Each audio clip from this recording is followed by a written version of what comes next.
for me, embody that sense of delight in the tiny things. You've got the one, you know, I can't come into work today, I've got a date with a tree, and then there's just a guy gazing at a tree. Can you talk about the role of delight in your work? I suppose for me, I have this insatiable desire to avoid responsibility at whatever cost. So even during this, I'm spending more time looking out the window over there because this is such a beautiful view out there. So look, I'm looking at everybody here, but I'm actually looking out the view. No, we live such busy, frantic lives that we rarely ever get time to really slow down. And it's what you were talking about, finding the little things, to really appreciate what's there in front of us. And I find that if you just spend time sitting with something like a tree, it doesn't judge you, it doesn't expect you to be anything more than you are, it doesn't label you, it doesn't want you to be something that you go, oh my God, am I going to achieve another person's expectation of me? And we all get anxious, we get stressed. So you just sit with the tree and go, oh, thank God, I can just relax for once. And that's what I find is the delight in being able to just let all these expectations go, all these pressures on us, to be something that we're not. We can finally get back in touch into who we are, and we can settle into that. And that's one of the most important things that I find. If we can all do that, we become more well-adjusted people, that I can say. So yeah, so spend more time with a tree or with a flower. Okay? Still with you, Josh, I think one of the things that really came across in all of your books was the importance of risk-taking and rule-breaking in order to kind of have a sense of optimism. So one of the chapters in your book, Find Your Creative Mojo? Yeah, Find Your Creative Mojo is begins with the sentence, break all the stupid made-up rules, and I really love it. And I don't know, Josh, if you are comfortable telling the story. Go on, you can tell. Okay, so the story that Josh tells in the book, there was some debate about whether or not he should include it, because even though this is a book more for adults, he does write for kids as well. But this is the story of how, when he was coming out as a young gay man, part of his journey was having sex with a lesbian in the back of a Datsun. I knew you were going to ask. You're going to talk about this. You encouraged me to, and then you know. did. So, why is rule breaking important for creativity? Let me just, I'll backtrack a little bit. And there was... You're trying to exonerate You yourself. don't have to justify, Josh, all right? You're forgiven, it's fine, whatever. No, I did have a deep conversation with my publisher about whether I should include that in the Find Your Creative Mojo book, because obviously all my kids' books are targeted at primary school kids, and parents love them, kids love them. But then I really wanted to write this book for adults, to sort of get the messages of my kids' books into an adult book, but sort of relate in something that we can all have a bit of a joke with, a bit of humour with, but a way of describing of how you can break up the rules that society gives us. So I thought, let's just use a funny anecdote from when I was young and stupid and that sort of stuff, and have that relationship, have that sex in the back of it. It was actually a 180B. Who remembers the 180B? Yeah? No, we actually had one. 120Y. Natasha Lester had a 120Y. There we go. Let's document that. She didn't have sex with a lesbian in the backyard. But it just shows that society puts on so many expectations and pressures and things it can and can't do on us that we feel so constricted in how we express ourselves. And I'm saying, no, we need to actually break through those barriers to find our own voice, to find out what we need to do, to find out how we can grow ourselves.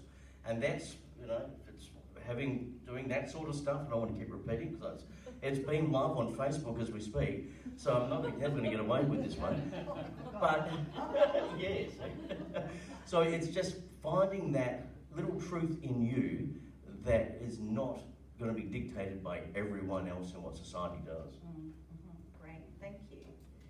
Joe, you come from what you self-described as a family of mavericks, and there's so many ways in your own life in which you break the rules. So I think in your eco-agricultural practice, and I think in some of your OT work, and I think in your ideas about child raising. So if you'd like to sort of, tell us about rule breaking and I was thinking as Josh was talking that the best self, our best self is a creative self.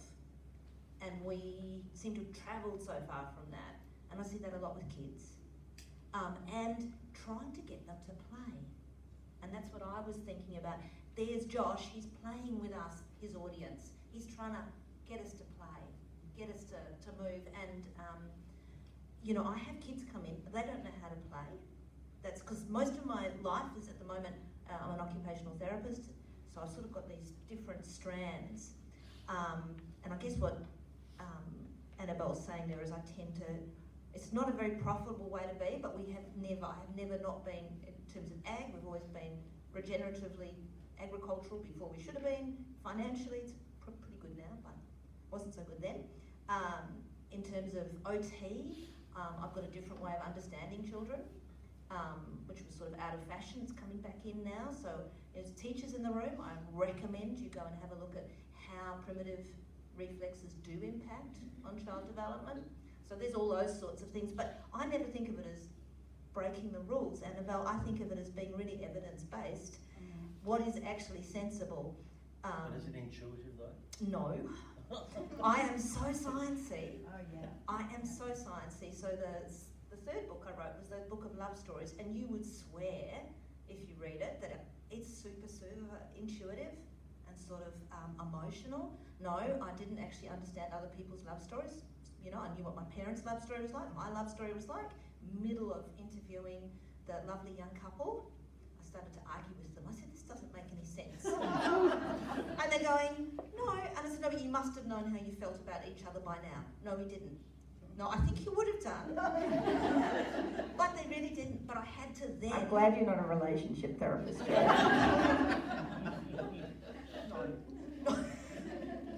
True. But I came into that with a huge history in attachment theory, which is the study of... So, I'd have thought I was going to be right, but I wasn't. And I went and studied all of that. I'm well off. You wanted to talk about creativity and rule breaking. So actually, do you know what? Just going and looking at what the evidence says in our society is quite frequently a very maverick thing to do. You just have a look at the complete rubbish that's around. It is so good to go and say, actually, let me just go and have a look at all the literature on this. And listen to Natasha, there she is. You read that stuff and you'd swear it was frothy. She speaks French, reads French in order to research her stuff properly. There's nothing really that... I know a huge amount of research in your book. Yeah, absolutely. I just make stuff up. This is actually not quite true. Oh, okay, yeah. This is your story at the moment. All right, so I would like to talk about risk-taking in your books because all your heroines, Natasha, are women ahead of their time, and it's such a fundamental part of the stories you tell.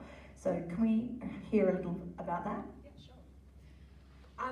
So I think that's basically what drew me to writing historical fiction in the first place, this idea that there were quite a number of women in history who did some extraordinary things, and without those women having done those extraordinary things, then perhaps I wouldn't have had the opportunities that I have today as a woman. But many of their stories have been left out of the historical record because traditionally historians have been men, and they tended to gravitate towards those stories about male achievement over history. So it's been my mission to resurrect the other 50% of the population and their stories from history and bring those into novels in a way that hopefully people can kind of access those stories. So I wrote a book last year called The French Photographer, which was about a female photojournalist during the Second World War, based on a real life woman called Lee Miller, who was an extraordinary woman who suffered, through massive discrimination to be able to try to do her job and get to the front lines and photograph the war and report on that for Vogue at the time. And then in this year's book, we've got these female air transport auxiliary pilots who were, so this is at a time in the 1940s in England where women didn't actually drive largely because that was, again, a male thing to do. The male drove the woman around. But some women had started flying aeroplanes, and it was seen to be this very, out there thing to be doing, very transgressive actually thing to be doing at that time. And so when the Air Transport Auxiliary was established, it was decided that 8 women only were going to be allowed to join the ranks because there was a shortage of male pilots. And as soon as word got out that women were going to be allowed to fly the RAF's aeroplanes, there were a lot of letters written by men, of course, to various newspapers around England decrying the fact that women were going to be allowed to step into the RAF's planes. And there's one in particular that sticks in my mind where a man wrote that it was disgusting that women were going to be permitted to do this because women didn't even have the intelligence to scrub the floor properly, so they would not have the intelligence to be able to fly an aeroplane. And I'm not making this up, you couldn't make this stuff up. But the irony inherent in that was that the 8 women who joined the Air Transport Auxiliary to begin with all had more than 2,000 hours of flying experience. But because of the male pilot shortage to fly the fighters and bombers, the RAF was permitting men with only 20 hours flying experience to fly the fighters and bombers. So women with 2,000 hours flying experience were being told they weren't intelligent enough to even scrub the floor, but it was okay for a man with only 20 hours to be allowed into the same planes to fly them around. So it was there was a lot of prejudice against the women that were having to fight to take these risks to fly these planes. They were flying without radio, without navigation instruments. They were given a compass and told to use their watch and to follow the old Roman roads and the railroads in England to fly from point A to point B. So it meant that they weren't allowed to fly, they had to fly under the clouds. They were only allowed to fly if the cloud cover was above 800 feet, so they could kind of fit underneath. But we're talking England, how predictable is English weather? And cloud and England kind of goes hand in hand. So it was sort of this incredibly dangerous job. So many women died flying into hills because the clouds would come down, they'd get stuck in the cloud, you couldn't see in front of you. You couldn't call in on your radio because you didn't have one. You had no navigation aids to get you out of the clouds. When you're stuck in cloud, you don't know whether you're up or down. There's no kind of horizon to orient you. There was a very famous female pilot called Amy Johnson who basically flew. She was stuck in such thick cloud that she had to fly until she ran out of fuel and she crashed into the Thames, in fact, and died. The Luftwaffe shot at these women. They had no guns, of course, to be able to fight back. So they were being called disgusting and unintelligent, but they were literally risking their lives and dying for the sake of this job that was there to service the good of England trying to win the war. So yeah, it was just this thing that I knew I had to write about as soon as I came across them. Yeah, it's fascinating, really interesting history. I want to talk about the importance of support, and I think that was something that came across really strongly in your books. That optimism requires, I think, kind of having a gang, having a team, having our support people. I was really struck in your book, Jo, by how your whole family were together at Tim's birth. And I thought, sort of, partly I was just like, oh my God, how awful. Because if it was my own family, I'd honestly just want to kill them. But I thought it was just so lovely how you wanted that and they wanted it. Your family has just been everything, I think. It has, and people sometimes go, you're lucky, but do you know we look after that? And we don't take it for granted. We are lucky, but my goodness, it is work, and it is that constant communication. But with when I wrote, if I can go back to writing Station at Austin Downs, I came into that on, I don't know if people know, first of all, I'd written a series on the station, and then I followed that one up with a series on books called Comfort Books. I don't know if anyone A radio series. And that really, so it's interesting, not everyone wants to read books for comfort. If there's anyone here who does, they're probably a teacher, or they work with kids, or they're in daycare, or whatever. It tends to be women rather than men, I think, but not only. And so by the time I'd finished that series on what actually made a book, that really, so they're not uplift, because uplift is not quite comfort, but people like, and I'll just pull things out of different books. So that whole family team was actually, and how much I loved reading it, was the Moon and Trolls. So yes, that is my life, but I knew that it was great because of, does anyone know the Toad Jansen Moon and Troll books? Yeah. I gave them to my granddaughter. So they are just fantastic for how people relate to each other, even though in fact they're all trolls. That's not a nice way to describe it. The Gerald Durrell books, did anyone read those books? Yes. Yes. Yeah. So if you read My Family and Other Animals, you know, my husband and my father said you can write what you like about us, because they knew I was very keen on that book. And if you've read those books, you would swear blind that the little boy's oldest brother was an insane novelist who was never going to get published. The big sister was a clothes tragic, and nothing else. I was so profoundly shocked to find that the big brother, who was never going to get published and was terribly, terribly pretentious and, you know, burnt the house down, and it was hilarious to read about, was Lawrence Durrell, who was one of our founding writers, and I can only read about that much of anything he's written. It's so fantastically impenetrable. But yeah, we study him at uni. So the family knew, you know, anyone who put their hand up said, yes, you can say, and, you know, wasn't I lucky? They're pretty silly, my family, and They gave you carte blanche, yeah. But they did give me carte blanche because I knew that, you know, to have that wealth and that honesty in the book and that lift. You know, we needed that. Thank you. Josh, can we talk about the role of support and the role it plays in creativity? And I would love if you wouldn't mind reflecting on your creative relationship with your husband, Andy, because that's obviously like a really big part of what you do. You guys work together and do a lot of creative stuff together. Can we hear about that? Well, in fact, we're doing the Mojo workshop this afternoon together, and it's one of these things when you get two creative people in a relationship, it can either go really well or really badly, and we fall somewhere in the middle. You know, it's one of these strange things where you've got two creative people that want to have their own space, yet still want to come together at the same time. And it is one thing that's really tricky to navigate. So if anyone's coming to the Mojo workshop this afternoon, if we start arguing in the middle of it, that's part of the show, okay? But it is so good, because I speak to a lot of writers and a lot of creative people whose partner isn't creative, or they don't think they're creative, and they're just more left brain analytical stuff. I'll go bring the sheep in, or I'll do this, or I'll be in the shed, or something like that. And they don't, the creative person, whatever, does not have that voice. They can't sit down with their husband or their wife and talk about what's going on. And that's part of the joy of being able to express yourself, is actually talking about it to someone else. You're getting it out of your head.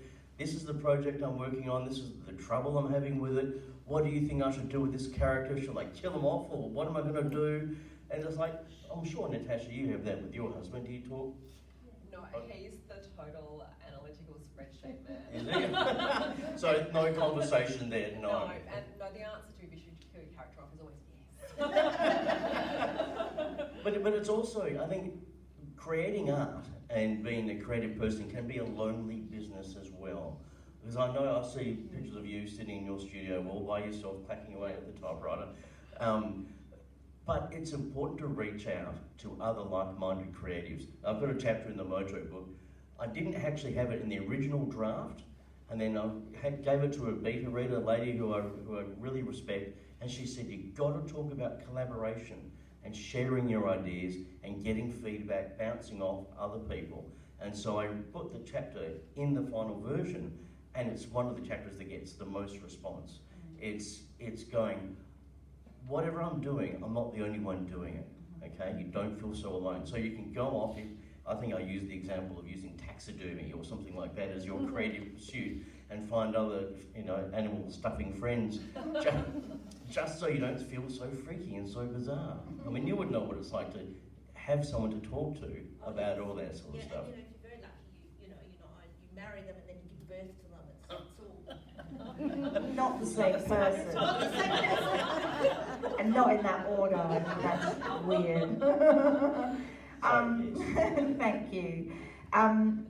One of the things that really struck me in your book, Natasha, and it's a part of the book that is maybe the least uplit part of the book, but it still had a really uplifting aspect to it, is when some of the women, the female pilots, are in Ravensbrück concentration camp and they're enduring the absolutely unendurable, but the support they bring to each other is incredible.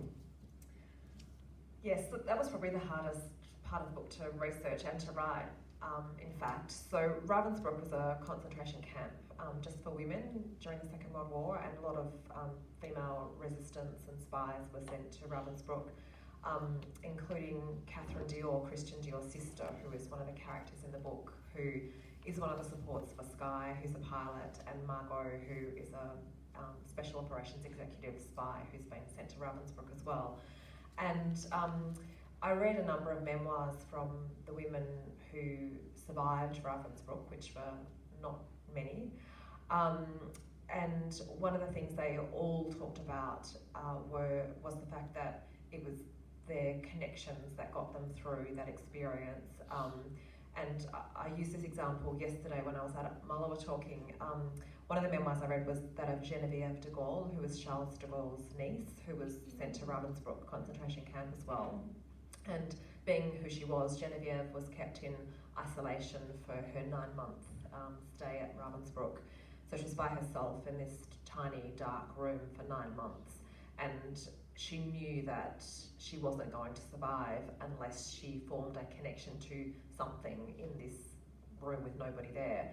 And so there were two things that got her through that. All of the French women knew that Geneviève was being kept in this room, and so they would, as much as possible, find a way to walk past that, and they would just knock on the wall, and so she would respond in kind. And it sounds like a really small, insignificant kind of notion, but just that fact of knowing that people were making this effort to communicate with her in the only way they had available to her, she found immensely uplifting. And she had these 3 cockroaches in her cell as well. And, you know, so to me, cockroaches are the worst living creature. I can't handle them. She did. She named them, she befriended them. They were her companions throughout her time in isolation because she had nobody else. And so she would look out for them every day. She would look at how much they were growing, what they were doing, learn their habits. And she talks about the fact that, you know, who knows, without those cockroaches, she may not have gotten through it. And it's so brutal to imagine that that's what you had to do to survive at that time. But so that was why the idea of Catherine and Sky and Margot in my book working together and supporting one another became such an important thread, because it was the connecting thread for all of the women who had suffered at the camp. It was the way they got them through.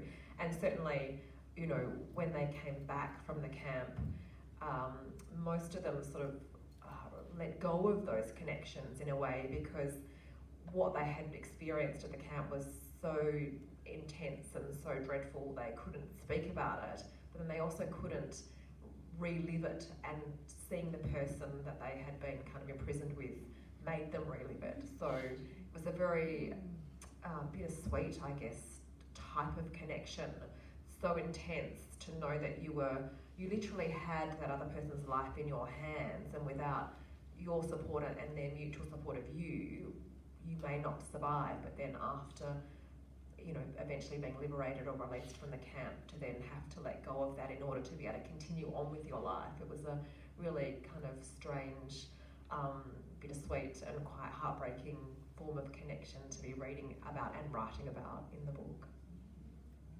Absolutely, thank you. I want to talk now about how your writing affects other people. So, Josh, you have a lovely thing that you said in your book. You could have a big influence on someone's life by sharing something you've created. And I think it's so true. We often fear sharing, we fear disapproval and criticism and judgment, but sometimes, despite all of that criticism and judgment, we might really touch 1 or 2 people really deeply and maybe even change their lives. And what I would like to finish with is, could each of you share something that you've heard from a reader that about how your writing has changed their lives or uplifted them in some way or touched them? Josh, would you like to start? Oh, look, that is so true. It is, you just don't know the impact that you have on whatever creative pursuit you're doing, and by sharing that. Because as writers, we live in our own self-doubt, we live in our own fear, and as we write quietly away or draw little illustrations, you go, no one's going to like this is just going to be crap, oh no. And then you push it out into the world, and then you get an email from a mum who says, thank you for writing your book, it's okay to feel the way you do. My 5-year-old reads it constantly, and he has always had anxiety. He has anger issues, separation anxiety as well. And we sit down and we read that book cover to cover and started some amazing conversations that I would never have had with my kid before. I've discovered things that he thinks about that I would never know. And we've been able to talk about his anger. We've been able to put strategies in place. And now, after reading that book so many times, when's the next one coming out? That he now is a much more settled child. And I'm going, wow, I never thought that would happen, because I'm sitting in my own insecurities. But to have that makes me go, I'm going to keep going, I'm going to keep writing. So that's amazing. And which of your books is that, Josh? It's okay to feel the way you do. Yeah, that's a beautiful story. That's so lovely. Thank you. Thank you. Jo? I think it's probably a couple of things. A lot of my books have quite a spiritual element, and they're not my spiritual stories necessarily, but other people's. And it's that people will come up to me and say, that particular story you told that, so-and-so had said to you, I had something like that happen, and you think, did I imagine it? But, I can trust it a bit more. And actually having that sense that someone who's left you has perhaps tried to communicate with you, that actually seems to bring people a lot of comfort. Does anyone know the story of Kathy Jones from The Guardian, which is in my most recent book? So she came to Mount Magna as a nun, fell in love, but David was tragically killed. And what she said to me was that she'd had a couple of things happen after that. And the first one was that someone who was a psychic, and she's the sort of person who might be a nun, but she'll be friends with psychics, and had rung up and said, I keep having these words, and I've eventually connected them with you. Is anything happening in your life? Because the word wasn't out yet. And, I just keep hearing, I'm okay, I'm okay. And then she had a dream, and David had come to her in a dream. He'd opened up his coat, and he said, I'm all right. And there, holding, like it had been a little kangaroo, because he often collected little joeys and brought them home to her, was the baby they'd lost.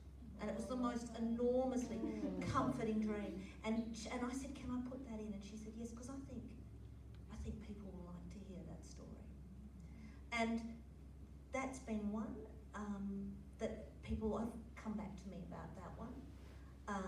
People have come back to me about, in our family, if there is a problem, we just don't stop. Because I was talking about something which had happened recently, and Annabelle went, well, you'd have been all right with that. And all right with that was a cancer diagnosis, and a really nasty one. She said, but your mum and dad would have been all over that. And I said, well, yeah, they were.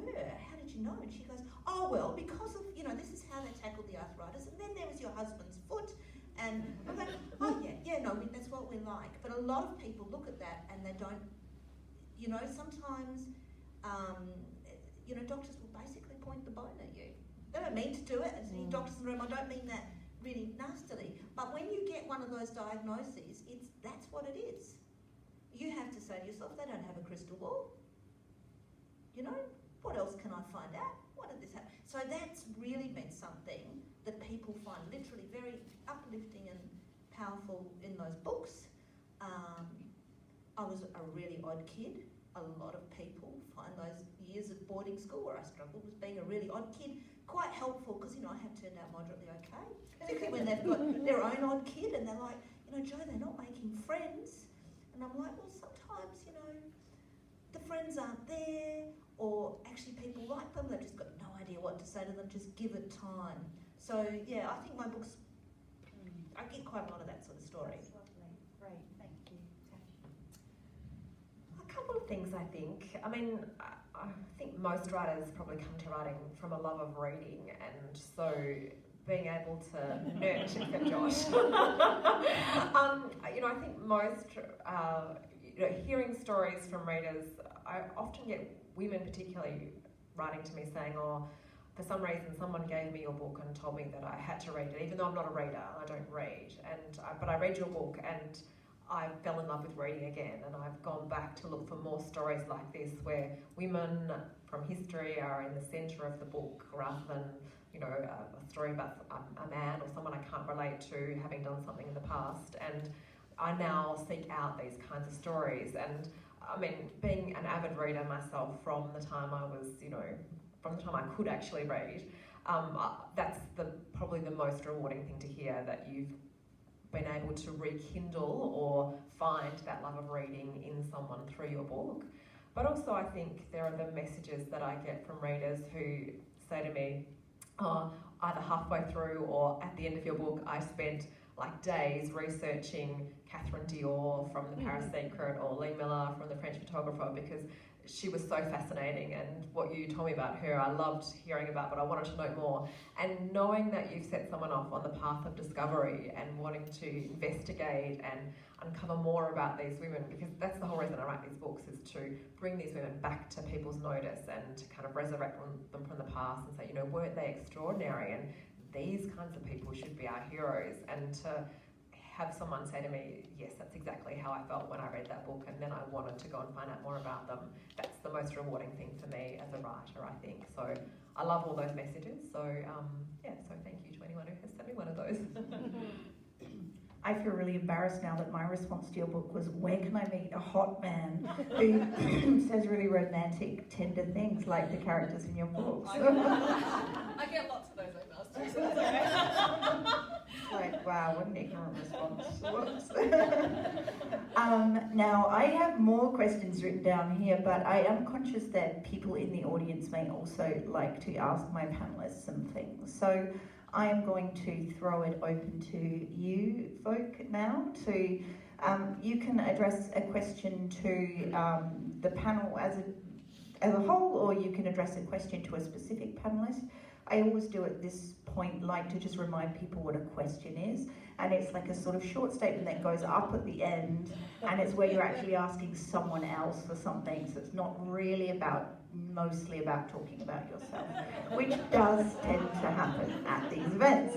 And I can hear sort of laughter of recognition here. So yes, if you have a question that fits that definition, we would love to hear from you.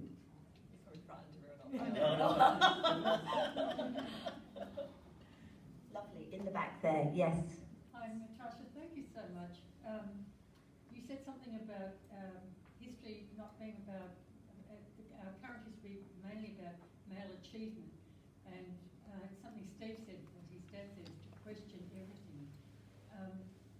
And the way your books are formulated, my question is, what other platforms can we use to bring this questioning to open up more about who recorded our history, who actually wrote the history, and who recorded it, and who have we missed?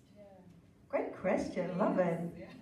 That's a really good question, because obviously it doesn't just apply to women's history, it applies to lots of other marginalised histories, and there are plenty of marginalised histories in our history that we need to bring back to attention.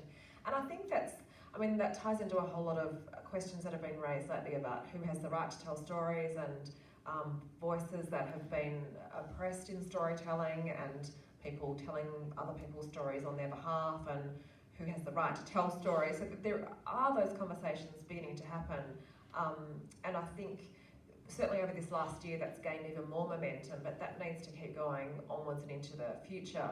And we're all certainly watching things like what's happening in the US with the upcoming election with a lot of interest, because I think even though it's a country a long way away, those kinds of things have a big impact on the kinds of stories that are being told globally and who is telling those stories globally. And we certainly don't want to see backward steps being taken in relation to the achievements that have perhaps been made over this last year. So in terms of how we do that is, I think festivals like this are great forums, and that focus now that the publishing industry, I know my publisher is setting up a number of programs to make sure that marginalised voices are being able to submit stories to publishers and have their stories be lifted to the top of the slush pile, which is that terrible pejorative term for manuscripts that get sent into publishers unsolicited.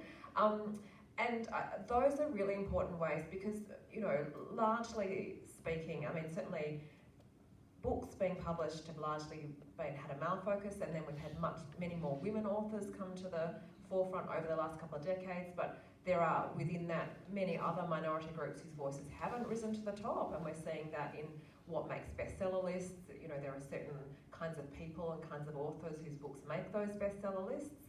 And so having publishers seeking out writers from different marginalised cultures and religions and backgrounds to be able to tell their stories makes a big difference, because the more different diverse kinds of stories we have out there, the more different diverse kinds of stories we can all read, and therefore the more different diverse kinds of histories we can hear from. So all of those kinds of initiatives are wonderful, and we just have to keep making sure that they happen. And as readers, I think sometimes, you know, questioning our own reading habits. I mean, certainly with the whole Black Lives Matter sort of way of you know, movement this year, I've looked at what my reading habits have been, and I've tried to make sure I diversify my reading habits too, because you can get stuck within a genre, and the same kinds of authors write within that genre, and so looking at what we're reading ourselves and casting our minds wider, I think, is a really hugely helpful thing to do as well.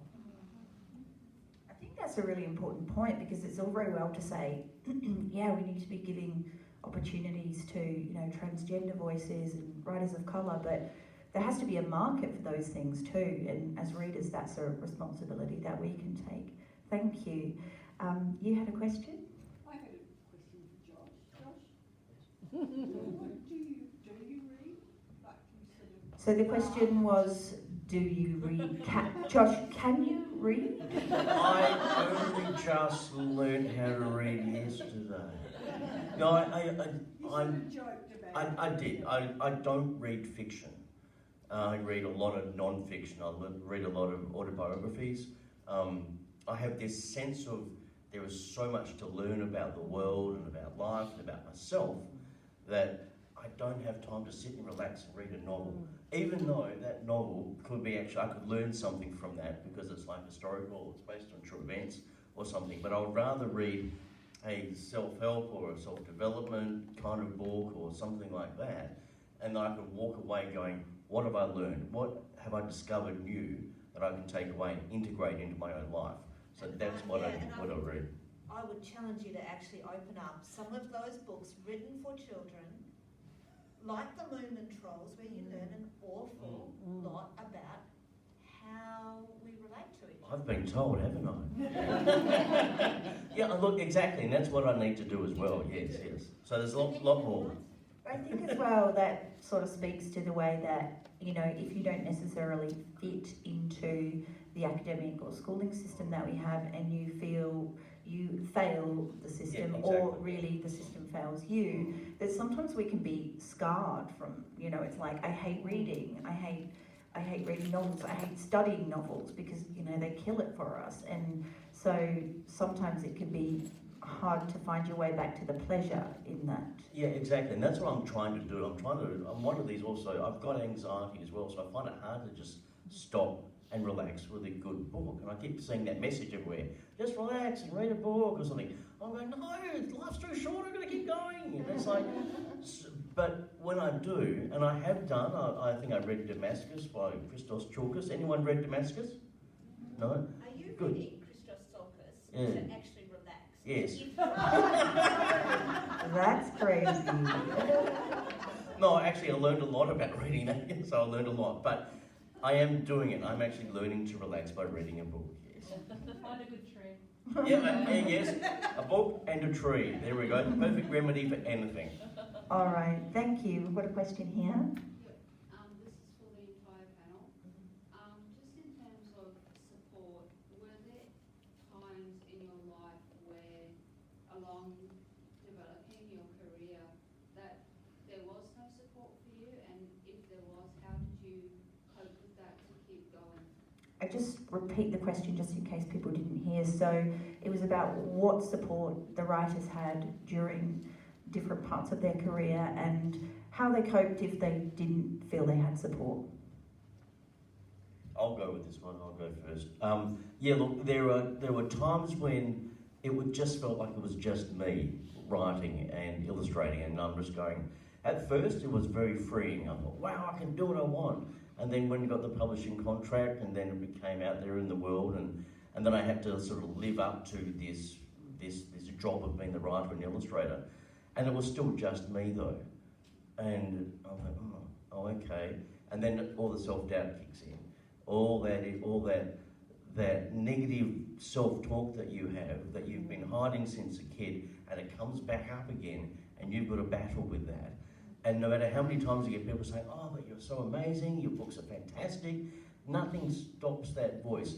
And the only thing I've learned to discover is to actually end up making friends with it.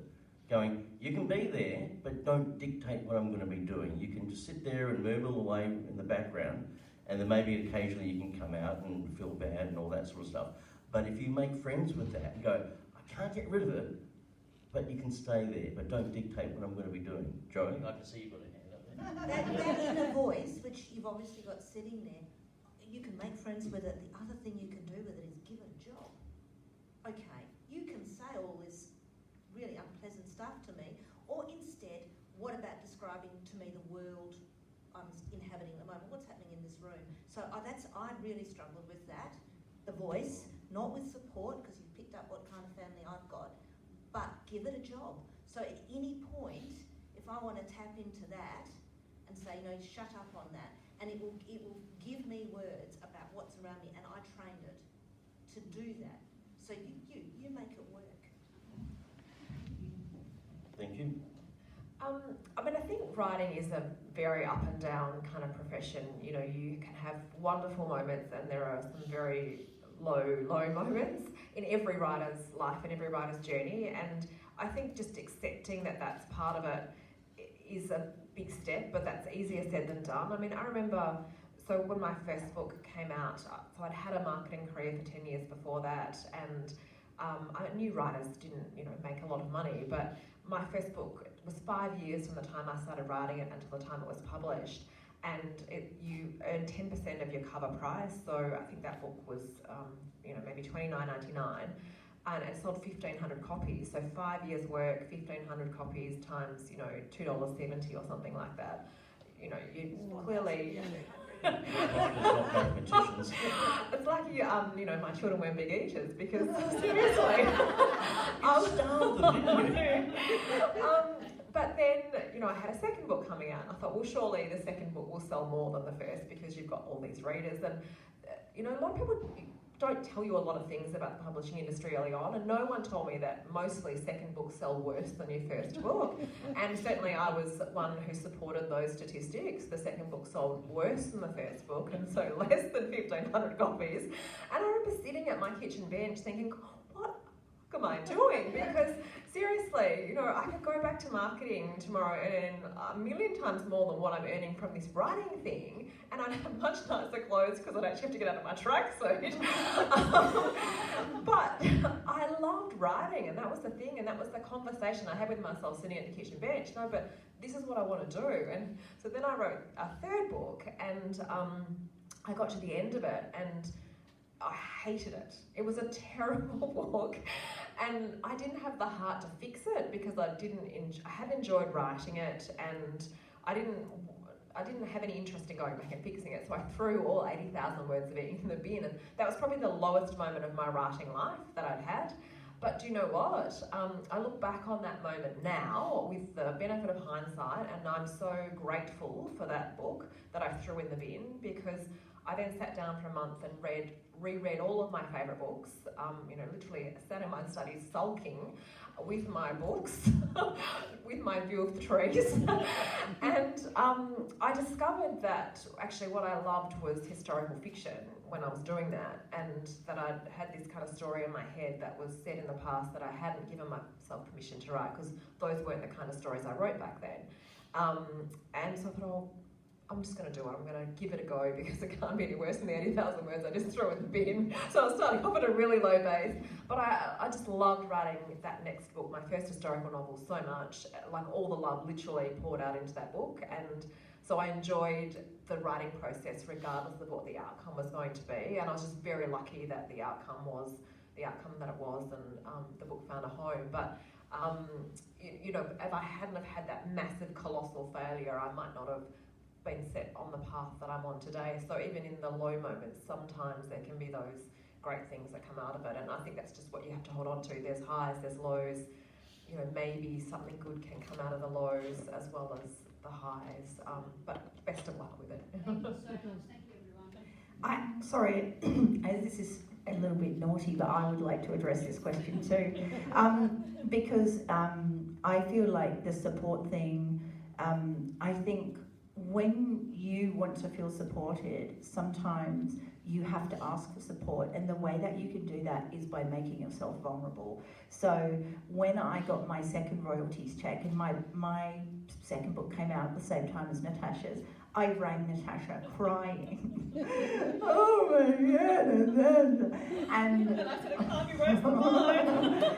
and I feel like that's when we kind of formed a bond. And so sometimes by making yourself vulnerable and saying to someone, I'm really struggling, I have a lot of fear about my writing, that is how we build a connection with someone who will become our cheerleader, and we go on that journey of highs and lows with them. And I have this workshop that I love to teach. It's called Overcoming Self-Doubt and Procrastination. So very much along the lines of Josh's work. And one of the things I get people to do in that workshop is write down their most persistent negative thought about their writing, and on a piece of paper, and screw it into a ball and throw it on the floor. And then we stand in a circle and we pick up somebody else's screwed up, horrible thought, and we pick them up and we read them out loud. But what we put in front of them is a phrase that I got from Brené Brown, who is one of my gurus, and the phrase is, the story I'm telling myself. And so we go around the room and everyone goes, the story I'm telling myself is that I have no talent. The story I'm telling myself is that my writing is shit. The story I'm telling myself is that no one will want to read this. And the look on people's faces when they realise that everybody has the same thoughts that they have, there's this wonderful sense of connection. And so I think if you're having trouble finding your people and finding your support network, maybe the first step in that is just to express a fear or a vulnerability, and you will almost certainly find other people are like, oh my God, yes, me too. And then you start to build your little team, your lifeboat team. Thank you. I think we might have, no, we don't. Do we have time for, can we squeeze in one more question? If there is one more question. All right. Oh, we do? Yes, great. I was curious because you talked a little bit about correcting history and that sort of thing, just thoughts on cancel culture. I think you talked about Black Lives Matter and that sort of thing. Oh, here we go. Joe wants to talk about cancel culture. Just a little bit. Because my husband's Indigenous, my kids are Indigenous, and what's really interesting is I am sitting on some really good, I can't actually go near them. I can't bring myself to go near them. It is quite paralysing. Go near what? Go near writing the stories that I have in my head that also involve Indigenous people. But if you read my books, there is not one book which is not partly about Indigenous people, because that's half my family. That's the people, they're my colleagues. I think we've just got to go through it though, because what happens is someone like me gets to write that, you know, white, privately educated, you know, surely we've done our time. And yet it's not a black history or a white history, it's a white and black history. So perhaps we can write that. But the Indigenous members of my family think that cancel culture is wrong, which is just their own perspective. But it doesn't actually free me up. So I think we just have to wait to be told, us white people, and give it time. I think it's theirs at the moment. That's what I think. All right, we'll finish on that quite controversial note. Thank you so much for your questions, and please join me in thanking my panellists, Jo Jackson King, Josh Langley, and Natasha Les.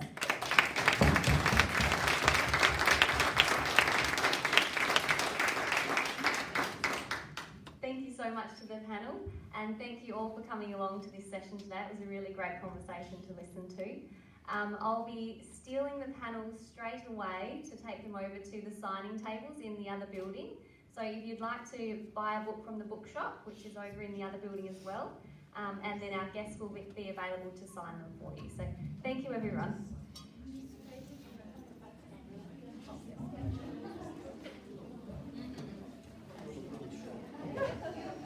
Next to Natasha's. My next one's not until after lunch, so I'm going to go. Going home? I'm only 5 minutes away. Oh, well, you two, darling, you're ready. I love that. We're going to I took that. I fell down the steps the other day. I've done a few of those. And did you see somebody around? I was lucky I didn't hurt my new knees. Oh, that's right, I remember. They missed it. My hips are so big, I suppose, but anyway, it cost it. You've got to be really careful. Do you take a cane or something when you're walking? I have got one in the car, but that's so bad. But I took